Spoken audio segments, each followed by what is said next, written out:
ना तुम मनरे जिज्ञासा हवा उचित आमे ए संसार रु केमितिका उद्धार पाइबू।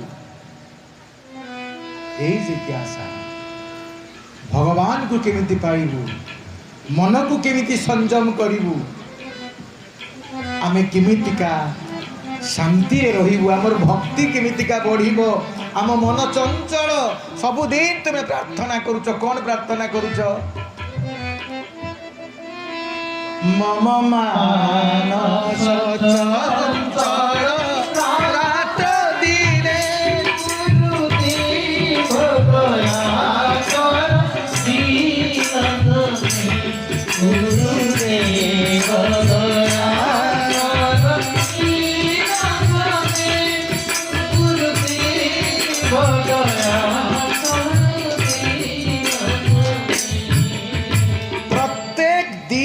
आमे प्रार्थना करुचु, हे गुरुदेव मो मन चंचल आ मनटा को केमती स्थिर होबो। खाली सेतिकी नुहे, डेली आमे प्रार्थना सत्संग रे करुचु कि नहीं, घरे भी करुची। कूल कुंडलिनी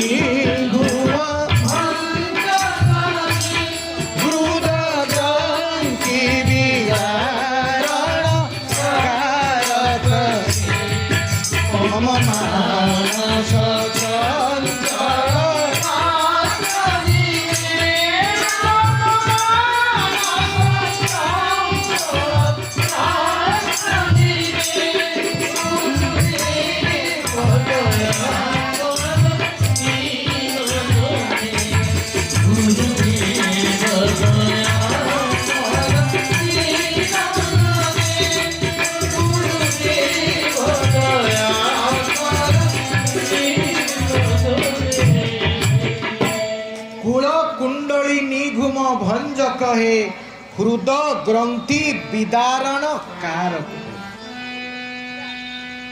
आमे जो सत्संग करुचु, ए जो प्रार्थना करुचु, यज्ञ करुचु, पूजा करुचु, गीता पाठ करुचु, ये जेते जहाँ सबू करुचु तीर्थ गमन काहे करुचु? या द्वारा कौन आमे भगवान को पाइजिबु ना मुक्ति पाइजिबु? एथिपाई नुहे, या द्वारा दीटा काम आमर हम कौन? प्रथम तो आमर चित्त शुद्धि हम प्रथम सब कले, द्वितीयत आमर कुंडलिनी शक्ति धीरे धीरे जाग्रत हम, जहाँ को विल पावर बोली कहा जाए, इच्छा शक्ति बोली कहा जाए, विल फोर्स बोली कहा जाए, ताहा ही जाग्रत हम। ताहा जाग्रत हो गले आमर भगवत भक्ति बढ़ी जीवो। यज्ञ कले भी जाग्रत हब, पूजा कले भी जाग्रत हब, कीर्तन कले भी जाग्रत हब, तीर्थ कले भी जाग्रत हब, ध्यान कले भी जाग्रत हब, प्राणायाम कले भी जाग्रत हब, आसन कले भी जाग्रत हब। सबु थिरे ही ताहा जाग्रत हब, किंतु जहा करिवो जदि ठीक भाव रे करा जाए। गीता भागवत पढ़िले भी रेगुलार से कुंडली शक्ति बढ़ी जीवो। जेमिति पारायण विधि रे जदि जने पढ़े, केवल कुंडलिनी शक्ति जाग्रत होबा पई एते कथा। एटा जाग्रत हो गले कोन हबो? सब ठीक हो जीवो। आमर जो छोटा चक्र अछि देह भितरे, मूलाधार चक्र, स्वादिष्ठान चक्र, मणिपूरक चक्र इत्यादि जो विशुद्ध चक्र, अनाथ चक्र, ए जो ललाट चक्र बा आज्ञा चक्र, ये सबू चक्र धीरे धीरे कुंडलिनी शक्ति जाग्रत हो। आमे जदि ए सबू करिबू देले आम मन भितरु अशांति धीरे धीरे दूर हो जीवो। सेति पाई आमे ए सबू करूचु। आउ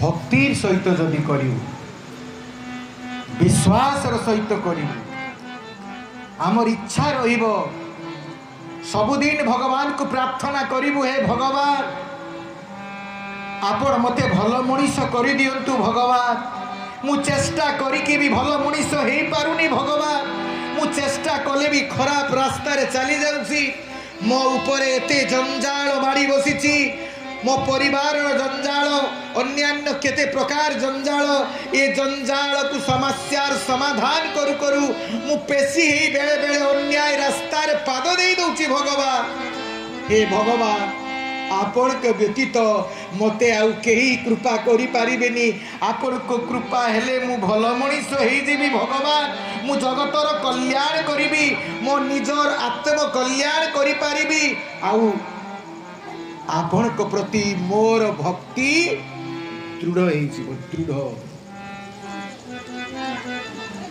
अनन्य भक्ति हेई जीव मो मन भितर आपण को प्रति निष्काम भाव हे जीव आपण को प्रति मोर यही कथा प्रत्येक दिन भगवान को प्रार्थना करिबा उचित किंतु कह तमे कौन केबे प्रार्थना करो कि तमे तो ये संसार सुख पाई प्रार्थना करो ए संसार समस्या समाधान पाई प्रार्थना करो प्रकृत रे भगवान को पाइबा पाई प्रार्थना करनी भक्ति बढ़िबा पाई प्रार्थना करनी ए संसार रु मुक्ति पाई प्रार्थना करनी केवल प्रार्थना करो मोर पुओ जियो घर द्वार समस्या देह पा रोग वैराग्य एही पाई भगवान को सब बेले डाक निज दुख जना अवश्य भगवान दुख दूर करिवे से दुख हारी किंतु भगवान को जदि तमे पाइबा पाई भक्ति पाई प्रार्थना करिवो दुख आउ तम पाखरे रहिबोनी कारण भक्ति भगवत प्रेम तम हृदय रे जदि आसीबो ये दुख दूरे दूरे तमठु चली जीवो दुख तो आसीबो हेले दुख तम पाई दुख होबोनी